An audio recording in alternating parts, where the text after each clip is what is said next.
Cuando se calma el bullicio de la ciudad y se van apagando las luces de la casa, se enciende la luz del entendimiento. Desde este momento comienza Puerto de Libros, Librería Radiofónica, programa que contiene todos sus elementos tipo A. Puede ser escuchado por niños, niñas y adolescentes sin la supervisión de padres, madres o representantes. Comienza Puerto de Libros, Librería Radiofónica.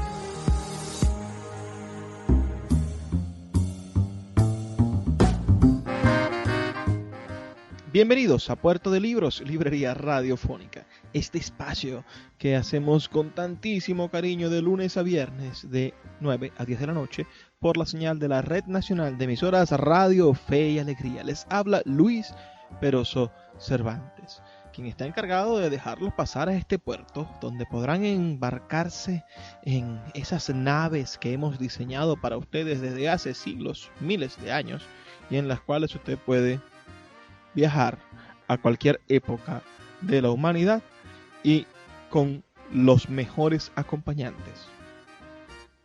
Si no me cree, lo invito a que abra un libro y de esta manera salga de su casa, salga de su entorno y se transporte a lugares místicos, maravillosos, asombrosos, llenos de esa electricidad que produce la alegría del saber, la alegría del tener y la alegría de poder transformar las cosas que lo rodean. Hoy estamos emitiendo nuestro programa número 142. Hemos grabado 142 programas para usted y es verdaderamente un placer poder hacerlo y decirlo. Vamos a comenzar con nuestra sección Páginas Zulianas, donde leeremos un poema de Berti Ríos.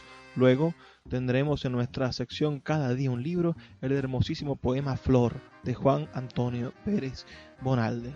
Y finalmente nos vamos a ir a otra parte del mundo, nos vamos a México a escuchar una entrevista de Juan Rulfo. Realmente vamos a ver una entrevista que fue transmitida por la televisora española. Así que nos vamos a ir a España para hablar de un autor mexicano. Espero que el menú de esta noche sea de su completo agrado. Se sientan a gusto con los libros que vamos a estar recomendando y puedan ustedes regalarnos su favor con un mensajito de texto. Envíennos un mensaje de texto diciéndonos que están en sintonía, dándonos ese necesario espaldarazo. Saber que están ustedes allí nos motiva todos los días a continuar haciendo este programa.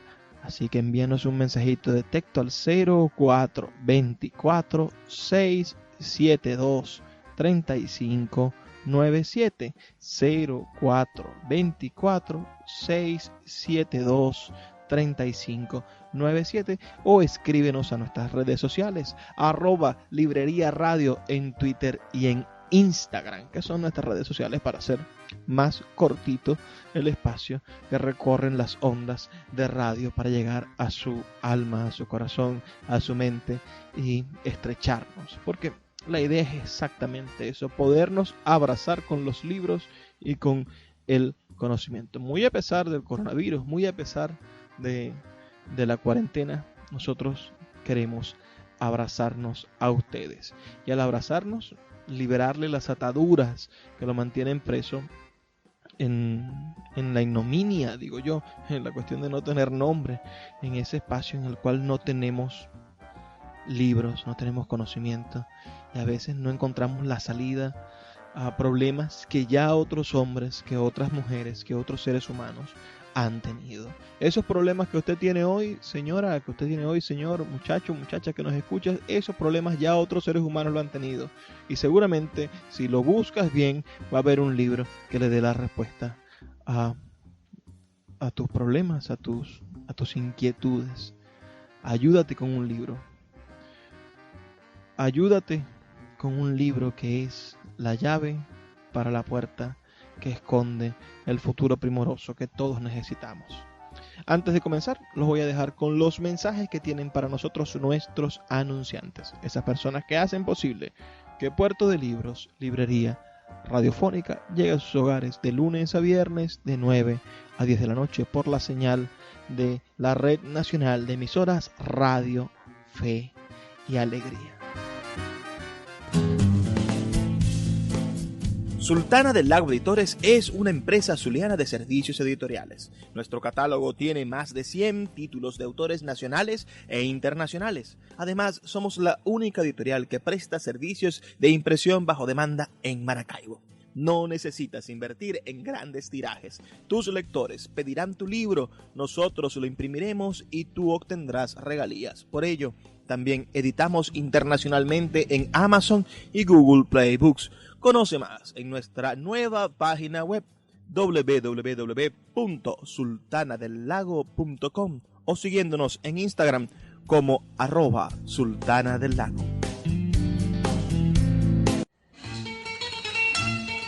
Páginas zulianas en Puerto de Libros, librería radiofónica, por Radio Fe y Alegría, con todas las voces.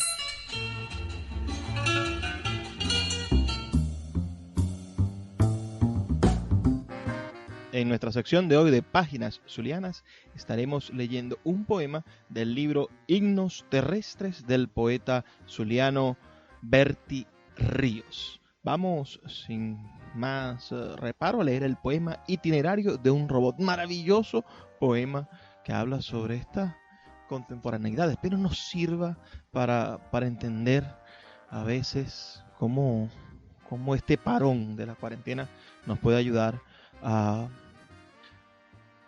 comprender el robot en el que nos convirtió la modernidad. Itinerario de un robot. Todos los días voy, a todos los días vengo, de todas las horas voy, a todas las horas vengo, de todos los minutos voy, a todos los minutos vengo de. Todos los años voy al trabajo y vengo de la barbería. Voy al mercado y vengo de la miseria, voy al taller y vengo de la lucha, voy al periódico y vengo del monopolio, voy al amor y vengo del odio. Todos los años voy a los puertos y vengo de la fiebre, voy a las 5:30 y vengo a las 4:15, voy a la corbata y vengo del engaño. Todos los años voy a los naipes y vengo del olvido, voy al signo y vengo de la entelequia, voy al absurdo y vengo del absurdo. 20.000 días que voy, 20.000 noches que vengo, 20.000 mañanas que voy, 20.000 tardes que vengo, 20.000 días que voy, 20.000 días que vengo. ¿Qué mano misteriosa juega conmigo como si fuera un mísero serrucho? ¿Quién dispone de todos mis huesos? ¿Quién maneja todos mis nervios? ¿Quién me condena a este voy vengo por todas las latitudes del reloj, por todos los números del calendario, por todos los cuadrantes de la vida? ¿Quién me empuja hacia allá? ¿Quién me empuja hacia acá? ¿Quién me coloca en el puente? ¿Quién me derriba del puente? ¿Quién me arroja en el mar? ¿Quién me saca del mar? ¿Quién me sitúa en el pueblo? ¿Quién me aleja del pueblo? ¿Quién me conduce a la acción? ¿Quién me torna a la inercia? ¿Quién me sumerge en la angustia? ¿Quién me arrebata la angustia? ¿Quién me señala el camino? ¿Quién me desorienta la lluvia? ¿Quién me enloquece la brújula? Llegará por fin la hora en que no me alcancen los años para seguir yendo y viniendo, para seguir como un loco por la sangre, cumpliendo desesperado este fin de semana en la tierra. Un día se me gastarán los dientes, se partirá la hoja, se quebrará el mango, y entonces el serrucho colgará de un clavo, como la última voluntad del trapecista, y ya no valdrá la alcusa, ni la lima, ni el esmeril, y la misteriosa mano que me llevaba y me traía como una maleta vieja, me dará el último envión y caeré en la tumba, para entonces vivir por única vez, para vivir verdaderamente por única vez, mi primer destino de hombre.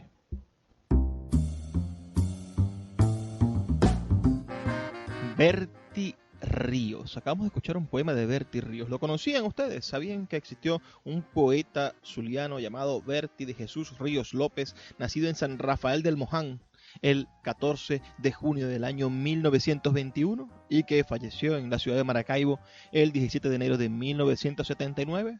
Fue licenciado en periodismo por la Universidad del Zulia y escritor, poeta, narrador, ensayista y crítico. En 1945 inició actividades en la energía eléctrica de Venezuela, donde fue fundador del Sindicato de Empleados y Obreros y desempeñó la Secretaría de Reclamos. En 1948 se inició en el periodismo como jefe de redacción de la revista Maracaibo hasta 1954, al mismo tiempo que dirigía las páginas literarias de Panorama y fundó el grupo literario Cauce. Se trasladó al Diario de Occidente como jefe de información y fue miembro fundador del Círculo Zuliano de Escritores en 1955, así como fundador, propietario y director del semanario Noticias en 1957. Para completar las experiencias periodísticas ingresó a la Escuela de Periodismo de la Universidad del Zulia en 1960, recién fundada, es una escuela que comienza en 1959, para egresar en la primera promoción de periodistas universitarios del Estado Zulia. Allí fue delegado estudiantil, redactor, director del periódico La Universidad del Zulia en el periodo 1961-1965 y coordinador de la revista de la Universidad del Zulia entre el 65 y el 78. En 1965 se encargó del Departamento de Extensión de la Dirección de Cultura de la Universidad del Zulia y poco tiempo después fue nombrado director adjunto, cargo que ocupó hasta el momento de su muerte, al mismo tiempo que era presidente de la Caja de Ahorros de Empleados y Obreros de la Universidad del Zulia y presidente fundador de la Asociación de Empleados de la Universidad del Zulia. Además desempeñó múltiples cargos culturales, miembro y presidente de la Sociedad Bolivariana de Venezuela, seccional Zulia, fundador y presidente de la Asociación Venezolana de Escritores, seccional Zulia, individuo de número del Centro Histórico del Zulia, el cual desde 1976 fue la Academia de Historia del Estado Zulia, vigente actualmente, donde ocupó el sillón número 12. Miembro correspondiente por el Estado Zulia de la Academia Venezolana de la Lengua, así como miembro de otras instituciones latinoamericanas. Fue diputado suplente a la Asamblea Legislativa del Estado y consejero permanente de la Asociación Cultural Rómulo Gallegos. Se le dio su nombre a un grupo escolar estadal en el kilómetro 48 de la carretera Vía Perijá. Hay un colegio, Berti Ríos. Además, uno de los primeros comunistas de nuestra sociedad, muy querido, Berti Ríos. Este poema implica esas luchas sociales, ese despertar de la conciencia de nuestra identidad frente al capitalismo, frente al uso exacerbado de nuestro tiempo, al desapego hacia la vida humana. Queremos saber tu opinión, envíanos tu opinión, darnos tus ideas acerca de este poema que acabamos de leer, El itinerario de un robot, de Berti Ríos. Y dinos si antes habías escuchado hablar de este maravilloso poeta zuliano. Haznos llegar tu comentario al 0424-672-3597, 0424-672-3597 y a nuestras redes sociales, @Librería Radio en Twitter y en Instagram. Vamos a hacer una pequeña pausa de 2 minutos y ya volvemos con más de Puerto de Libros, Librería Radiofónica. Puerto de Libros, Librería Radiofónica, tu canal diario para encontrar nuevos libros. Con el poeta Luis Peroso Cervantes. Síguenos en @Librería Radio.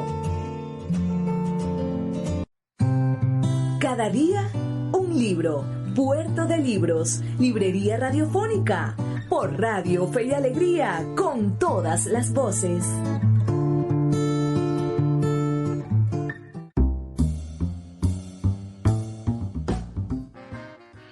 En nuestra sección de hoy de Cada día un libro estaremos leyendo uno de los poemas venezolanos más conocidos y no por eso menos difundidos. Yo creo que ustedes, muchos ya lo conocen, algunos se lo sabrán de memoria y otros sin haberlo escuchado jamás denigrarán de él. Así que vamos a darnos la oportunidad de volver a escuchar o de escuchar por primera vez el poema Flor de Juan Antonio Pérez Bonalde y después haremos algunas observaciones acerca de ese maravilloso poema de la literatura venezolana del siglo XIX. Flor. Primero, Flor se llamaba, Flor era ella, flor de los valles en una palma, flor de los cielos en las estrellas, flor de mi vida, flor de mi alma. Era más suave que blando aroma, era más pura que albor de luna, y más amante que una paloma, y más querida que la fortuna. Eran sus ojos, luz de mi idea, su frente lecho de mis amores, sus besos eran dulzura íblea, y sus abrazos collar de flores. Era al dormirse tarde serena, al despertarse rayo del alba, cuando lloraba limbo de pena, cuando reía cielo que salva. La de los héroes ansiada palma, de los que sufren el bien no visto, la gloria misma que sueña el alma, y de los que esperan en Jesucristo. Era a mis ojos condena odiosa, si comparada con la alegría de ser yo el vaso de aquella rosa, de ser el padre de la hija mía. Cuando en la tarde tornaba el nido de mis amores cansado y triste, con el quieto cerebro herido por esta duda de cuanto existe, su madre tierna me recibía, con ella en brazos yo la besaba, y entonces todo lo comprendía, y al Dios sentido todo lo fiaba. Que el mal impera, delirio craso. Que hay hechos ruines, error profundo. ¿No estaba en ella mirando acaso la ley suprema que rige al mundo? Ah, cómo ciega la dicha al hombre, cómo se olvida que es rey el duelo, que hay desventuras sin fin ni nombre, que hacen los puños alzar al cielo. Señor, existes. Es cierto que eres consuelo y premio de los que gimen, que en tu justicia tan solo hieres al seno impuro y al torvo crimen. Responde entonces, ¿por qué la heriste? ¿Cuál fue la mancha de su inocencia? ¿Cuál fue la culpa de su alma triste? Señor, respóndeme en la conciencia. Alta la llevo siempre y abierta, que en ella nada negro se esconde. La mano firme llevo a su puerta, inquiero, y nada responde. Solo del alma sale un gemido de angustia y rabia, y el pecho, en tanto por mano oculta de muerte herido, se baña en sangre, se ahoga en llanto. Y en torno sigue la impía calma de este misterio que llaman vida, y en tierra yace la flor de mi alma, y al lado suyo mi fe vencida. 2. Allí está, blanca, blanca como la nieve virgen, que el potente viento del norte de la cumbre arranca.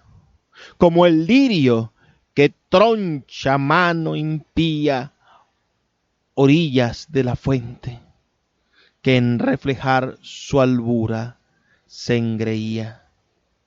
Allí está. La suave primavera pasó el verano, y la estación poética en la que el ave y las hojas se van. Retornó el cano pálido invierno con su alegre arreo de fiesta y de niños.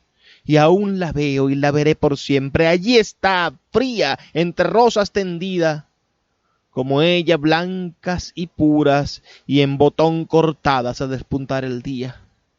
Ay, en la hora aquella, ¿dónde estaban las hadas protectoras del niño, que no vinieron con la clara estrella de su vara de armiño a tocar la frente a la hija mía, a devolver la luz a aquellos ojos y a arrancar de mi pecho los abrojos de esta inmensa agonía, de este dolor eterno, de esta angustia infinita, fatal, inmensurable, de este mal implacable que deja el alma mustia para siempre jamás, que nada alcanza a mitigar en este mundo incierto? Nada, ni la esperanza, ni la fe del creyente, ni la ribera nueva, ni el divino puerto donde la barca que las almas lleva habrá de anclar un día. Ni el bálsamo clemente de la grave, inmortal filosofía, ni tú misma, divina poesía, que esta arpa de las lágrimas me entregas, para entonar el salmo de mi duelo. Tú misma, no llegas a calmar mi dolor.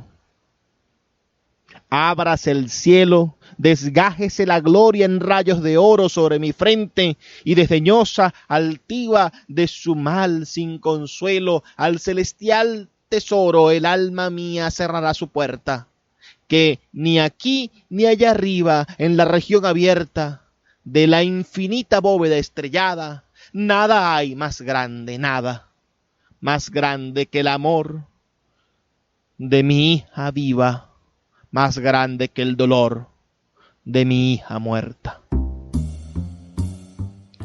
Pues el tema de este poema es el tema del romanticismo por excelencia, la muerte, ¿no? Y cuando hablamos del romanticismo no me refiero al espectro de lo cursi y de lo amoroso, sino al romanticismo como expresión del movimiento literario romántico. Voy a intentar agilizar rápido esta explicación. El romanticismo comienza en el siglo XVII en Alemania y después se expande a Inglaterra y Francia y finalmente a España. ¿Cuál es el precepto del romanticismo? Bueno, son personas que aman la libertad políticamente, que aman la libertad en las sensaciones, en todas las formas y expresiones del mundo. También personas sumidas en el consumo de opiáceos y algún tipo de sustancias difíciles.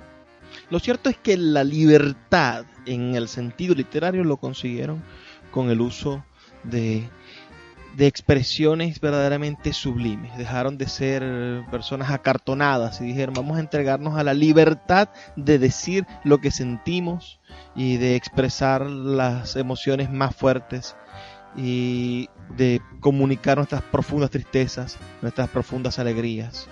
Y eso lo lograron, ¿no? Entonces la muerte logró ser el catalizador y el elemento detonante de las tristezas más profundas.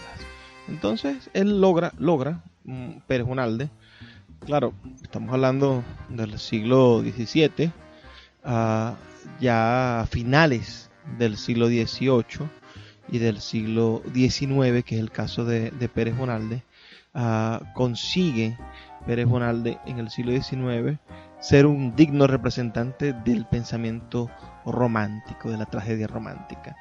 Es considerado un premodernista porque su lenguaje no es rebuscado ni enquilosado como venía siendo el lenguaje de los poetas románticos ya pesarosos del principio del siglo XIX y de finales del siglo XVIII.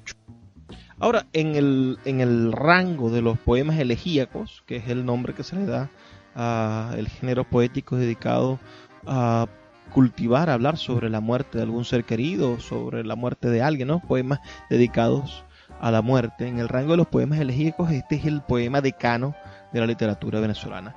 Es el primer gran poema dedicado a la muerte de un ser querido. Sobre todo, vemos siempre una tradición en torno a los poemas elegíacos en español a partir de Jorge Manrique y las coplas a la muerte de su padre. Son también el inicio, el parteaguas en nuestra lengua sobre los poemas elegíacos, y creo que en general la estructura de pensamiento de toda nuestra lengua, el poema a un hijo muerto, a una hija muerta, el caso de Flor, es uno de los referentes fundamentales de la literatura en español. Hay cosas que son ya como lugares comunes o elementos recitatorios muy conocidos de la literatura y que en los poemas de elegíacos se presentan, ¿no? Ese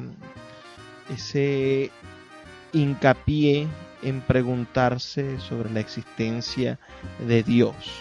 Entonces, dudar de la existencia de Dios a causa del dolor, de la capacidad o responsabilidad que tuviese el ser todopoderoso en la construcción de la congoja y del sufrimiento de las personas que son nuestros escritores, que son las personas que nosotros amamos, ¿no? Y nosotros estamos siendo amadas por ellos. La inexistencia de Dios es la gran duda de estos poetas. El poeta Novalis, que es uno de los fundadores del movimiento del romanticismo, consigue en la vida el sufrimiento, porque se muere su amada, y al morirse la mujer que él amaba, entonces él dice que la vida es una cárcel, porque va hacia el encuentro de la mujer que ama en la muerte. Entonces la manera de innovar, de hacer una nueva referencia, de crear algo de alguna manera original en ese sentido, ya después de la cosa maravillosa que dice Novalis, ¿no? Es decir, despertar de la vida, de la verdadera muerte que es la vida, el sufrimiento que le hace no estar con su persona amada.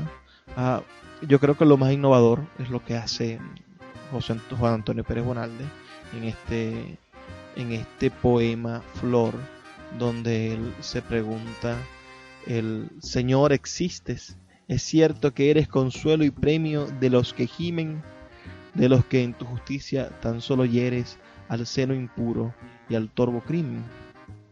Él le pregunta cuál fue la mancha de su inocencia, cuál fue la culpa de su alma triste, de esta niña que desaparece. Es la misma pregunta que nos hacemos nosotros cuando vemos a los niños con cáncer o a los niños con VIH, cuando no entendemos qué sucede en un mundo donde nuestros pequeños mueren de hambre o están desnutridos, o a veces con cosas más sencillas, es decir, cómo podemos sufrir por enfermedades como esta terrible del coronavirus que se está llevando a personas que no quisiéramos que se fueran tan pronto.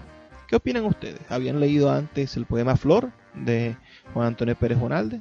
¿Qué recuerdo tienen sobre ellos? Cuéntenme sus anécdotas con este bello poema de Juan Antonio Pérez Bonalde. Pueden hacerlo al 0424-672-3597 o en nuestras redes sociales @Librería Radio en Twitter y en Instagram. Recuerden mi número de teléfono para que estemos en contacto, para que ustedes nos digan que están escuchándonos. El 0424-672-3597. Vamos a hacer una breve pausa y ya volvemos con más de Puerto de Libros, Librería Radiofónica. Síguenos en @Librería Radio. La voz del autor en Puerto de Libros por Radio Fe y Alegría, con todas las voces.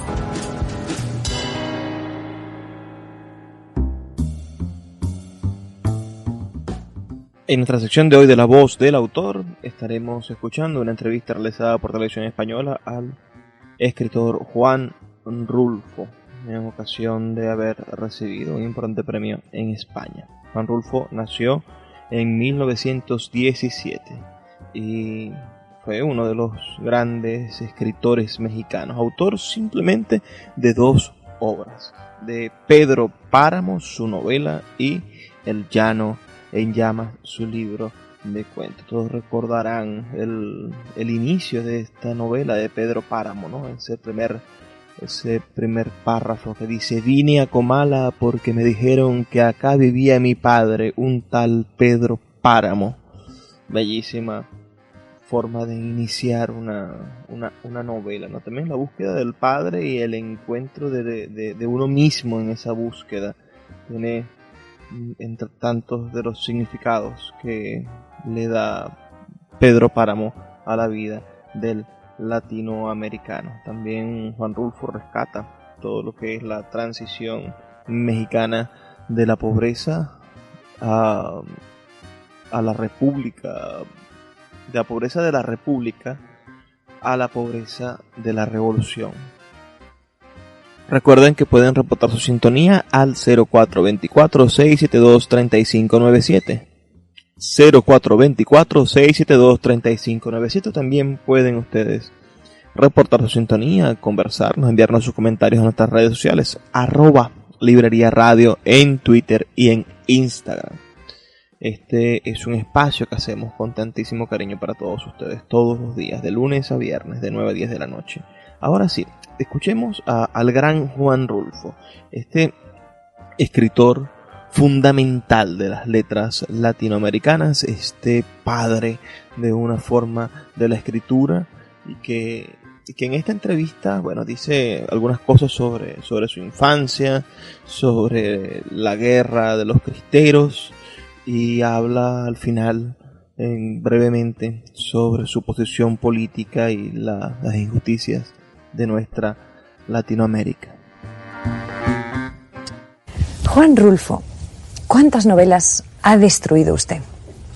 Como he dicho ya al principio, Juan Rulfo es, para los que hayan llegado un poquito tarde al programa, ha recibido este año el premio Príncipe de Asturias de las Letras. Ha escrito solo dos libros, en los años 50 y hasta hoy, nada de nada. Pero parece ser que ha destruido muchas novelas. ¿Cuántas ha destruido? Bueno, solamente he destruido una novela, pero he escrito además un libro, aparte de este libro, de esta novela y este libro de cuentos, apareció otra cosa que se llama El Gallo de Oro, que es una historia, un guión cinematográfico en realidad. Y sí he hecho algunos otros argumentos para cine. Además, hice un libro sobre investigaciones históricas acerca de la conquista y colonización de Nueva Galicia, que hoy es Jalisco. Y ese libro, claro, es poco conocido porque se distribuyó gratuitamente entre los clientes de una compañía privada en Guadalajara. Pedro Páramo es el título del libro, para los que no lo conozcan, y El llano en llamas y otros textos es lo que les estaba refiriendo hace un momento. Sí, dígame. Eso es lo que he hecho literariamente. Ahora he publicado un libro de fotografías, de 100 fotografías escogidas entre las que he tomado también. De manera que han sido 4 libros las publicaciones que he hecho. De los destruidos, pues han sido 2 más o menos. ¿Y por qué los destruyó? Eran muy malos. ¿Y lo decidió usted que eran muy malos? Sí. ¿Y en cambio decidió que Pedro Páramo era bueno? No llegué a esa conclusión, pero lo que pasa es que los editores me lo pidieron como para ver si lo podían publicar y yo les entregué el borrador. La verdad es que encontrar a un escritor que escribe muy poco, es decir, que va más a la calidad que a la cantidad, hoy en el mundo es muy raro, porque hacemos justo lo contrario, publicar como sea, ¿no? Sí. ¿A usted qué pasa? ¿Que le da apuro? ¿Le da angustia? ¿Le da miedo publicar? No es eso. Lo que sucede es que desde hace más de 20 años, un poco después de que yo escribí esto, me dediqué a la edición de libros de antropología social en el Instituto Nacional Indigenista. Entonces estuve más de 20 y tantos años dedicado a eso. Hemos publicado ahorita más de 235 libros de antropología social, cada uno sobre las 56 comunidades indígenas que tiene el país. Entonces esa labor ha sido bastante ruda, demasiado acelerada, como quien dice, porque no teníamos documentación sobre estas comunidades. No solo se descubrieron algunas que ni se conocía su existencia. Además de esto... Juan Rulfo, ¿por qué lleva usted esas gafas negras? Bueno, es que me acaban de poner un lente, me operaron de un ojo, porque tenía cataratas, y me pusieron un lente intraocular. ¿Y le molesta la luz? Sí, demasiado brillante, sí, entonces la luz es muy intensa para mí. Ya. No, es que yo le quería preguntar también un poco más por Pedro Páramo, porque usted dice, en algún momento ha dicho que ese libro lo escribió yendo al lugar de su infancia y ahí recuperó parte de lo que había vivido. ¿Cómo fue su infancia? ¿Qué queda en su memoria de esa infancia? Bueno, mi infancia en realidad fue tuvo una época muy difícil, ¿no?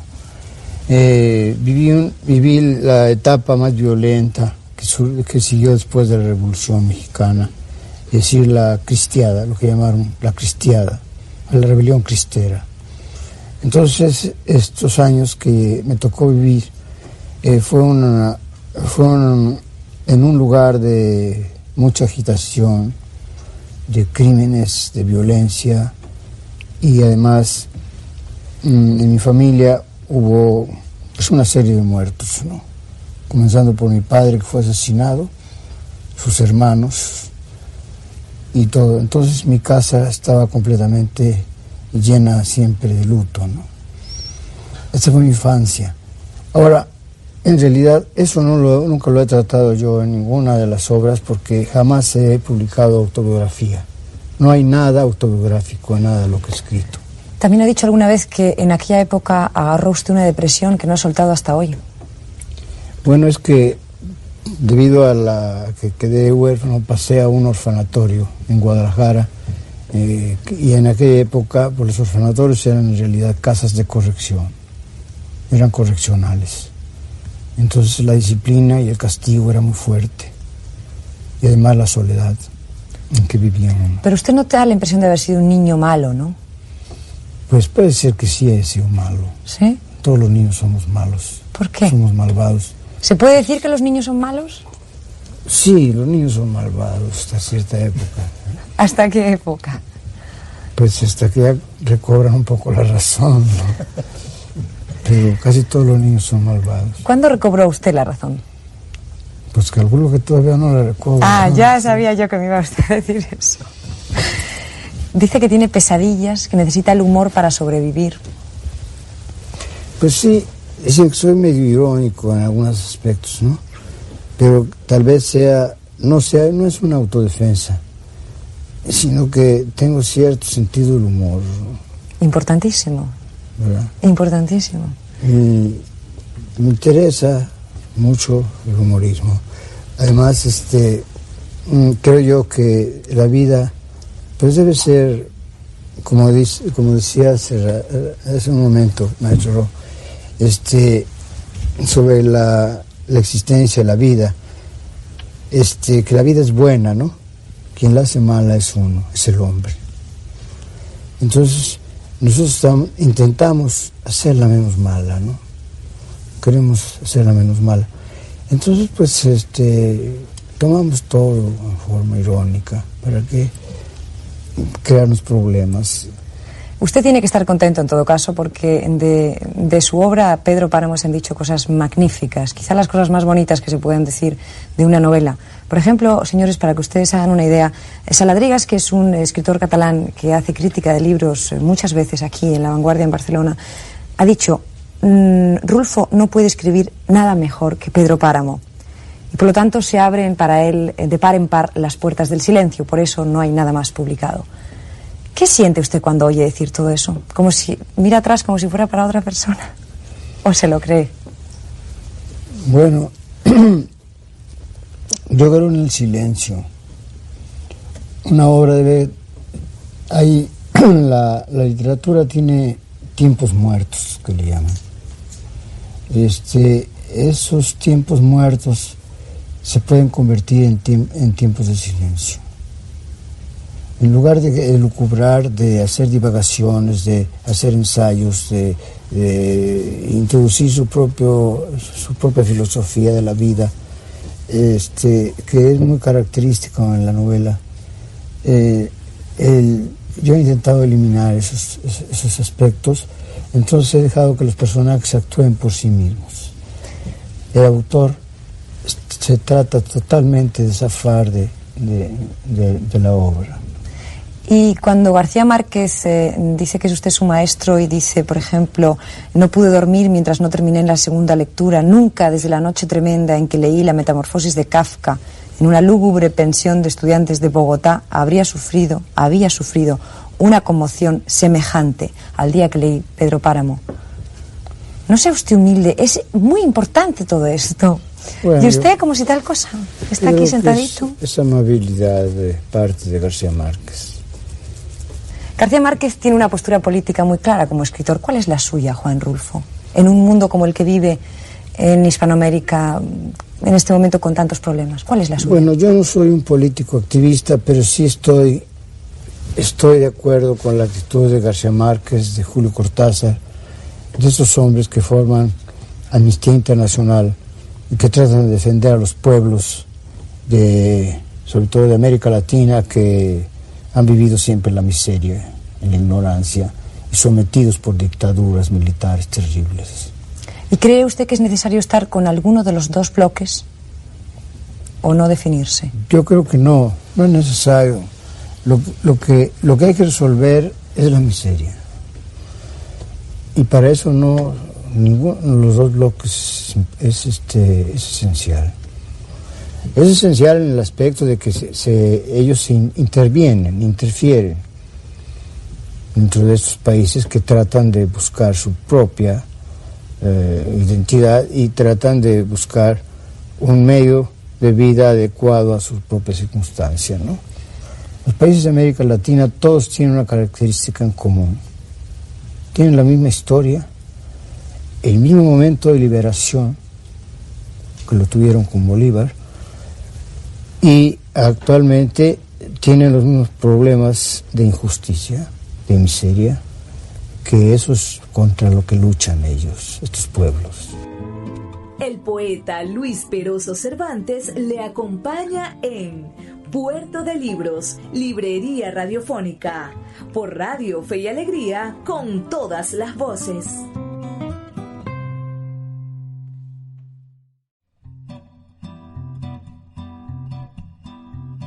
¿Cómo piensa la literatura?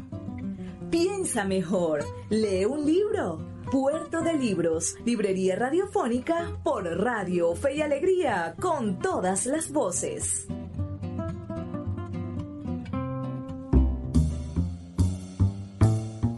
Llegamos así a nuestra última sección. ¿Cómo piensa la literatura? Piensa mejor. Porque siempre se puede pensar mejor cuando se tiene un libro cerca. Los libros son como talismanes para el buen pensamiento. Hoy tuvimos un programa bastante variado. Escuchamos a Juan Antonio Pérez Bonalde y su poema Flor. ¿Cuántas personas lo conocían este poema? Este es uno de los poemas más conocidos de nuestra literatura. También tuvimos a un poeta zuliano que de seguro ustedes no conocían, que era el gran Berti Ríos, olvidado también en el Zulia, un hombre que hizo mucho por la promoción cultural, pero bueno, nuestra cultura nacional es un poco ingrata con las personas que han dedicado su vida a nosotros, a hacernos inmortales desde la cultura. Y finalmente acabamos de escuchar a Juan Rulfo con todas esas observaciones maravillosas, sobre todo esas ideas de Juan Rulfo sobre la desigualdad en Latinoamérica. Habrá que pensar como Juan Rulfo también y no marcarse ideológicamente, no decir, bueno, yo no soy de este y tal partido, sino decir, yo soy solamente un escritor y estoy del lado de los pobres. Yo estoy del lado de los pobres, ciertamente, y Fe y Alegría está del lado de los pobres. Y usted, señor y señora que nos escucha, tiene que estar de nuestro lado defendiendo a los pobres, defendiendo a los que padecen la desigualdad. Hoy en día hay personas que han arropado la bandera de la desigualdad, la bandera del rescate, de la dignidad de los pueblos, pero al final se convierten también en opresores de esos pueblos. Se convierten en esbirros, se convierten en gendarmes. ¿Cuándo se había visto que una persona que amase la libertad vistiese un uniforme militar? Regularmente los que amamos la libertad, los que amamos la paz, los que amamos el cambio en positivo de la humanidad, no nos gustan las armas, no nos gustan los cañones, no nos gustan las explosiones, y no le rendimos culto a la muerte, sino a la vida que hay después de la muerte, a la vida que hay en el recuerdo de nuestros seres queridos. Pero jamás andamos proponiendo que existan enfrentamientos que lleven al inevitable fracaso de asesinarnos. Estuve leyendo unos tweets recientemente donde Julián Marías, un excelente escritor, hablaba sobre los problemas del franquismo, ¿no? Y se planteaba que el franquismo fue una teoría, una forma de pensamiento nacional que a pesar de hacerse llamar nacionalistas, jamás lograron generar un tipo de debate en el cual pudiese coexistir con el otro. decir, es una nación que yo me he inventado, una propuesta ideológica, la falangista, de una nación que yo me he inventado en la cual el otro no cabe. El republicano no cabe. ¿Por qué? Porque España debía ser realista y debía tener un rey. Y no había manera, ante la imposición del caudillo, de llegar a un acuerdo. Por eso se llevó una guerra. Porque al franquismo le interesaba llegar a la guerra. Le importaba muy poco la voluntad de la mayoría, le importaba imponer su voluntad, y para imponer su voluntad utilizó cañones, utilizó rifles, llevó armas y asesinó y hambrió a su pueblo, porque el pueblo de España pasó muchísima hambre por culpa de la visión militar de Franco. Siento terror cuando dicen que vamos a una guerra.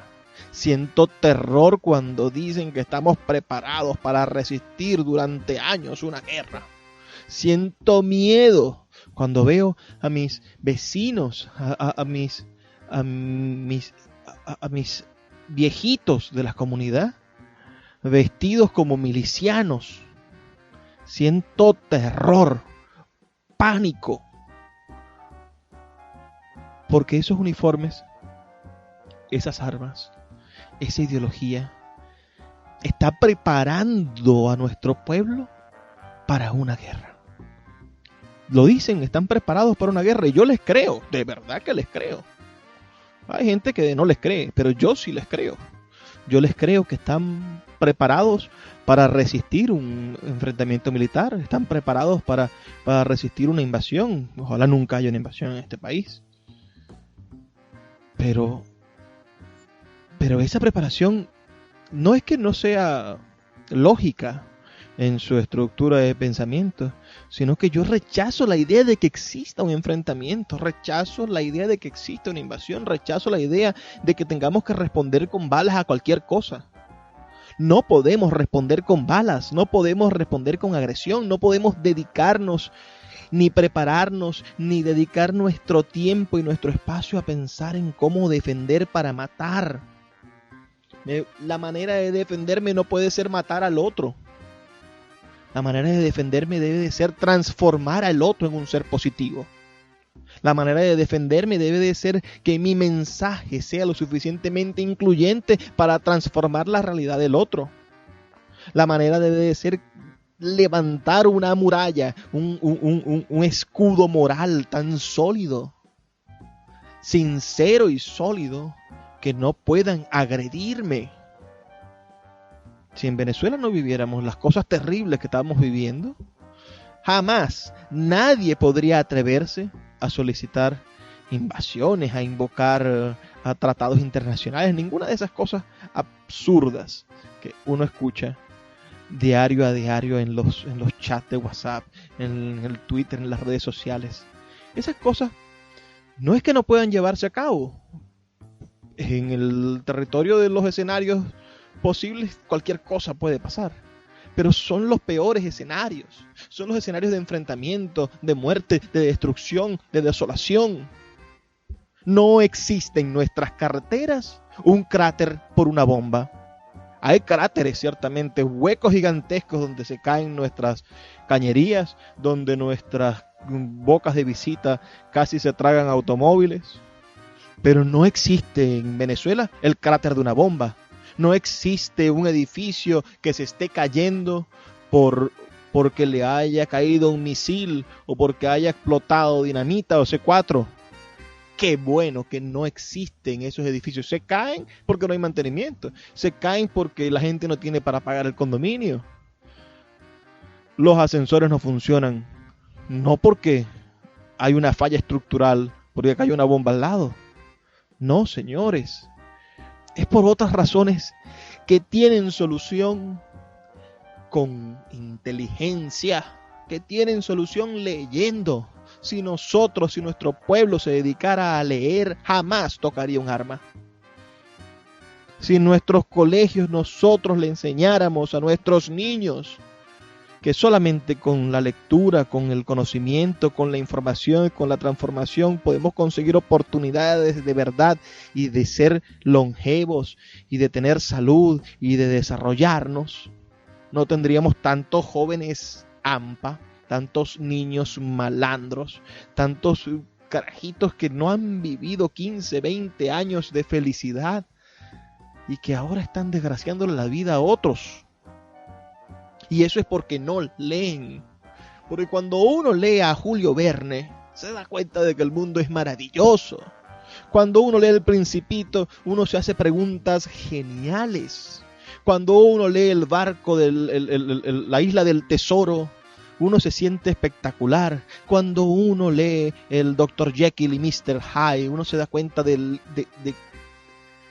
qué manera uno debe de aceptar su lado oscuro y transformarlo en un lado positivo.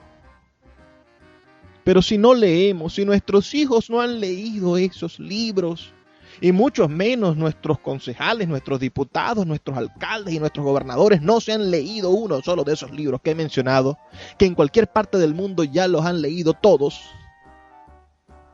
¿cómo podemos nosotros conseguir soluciones reales?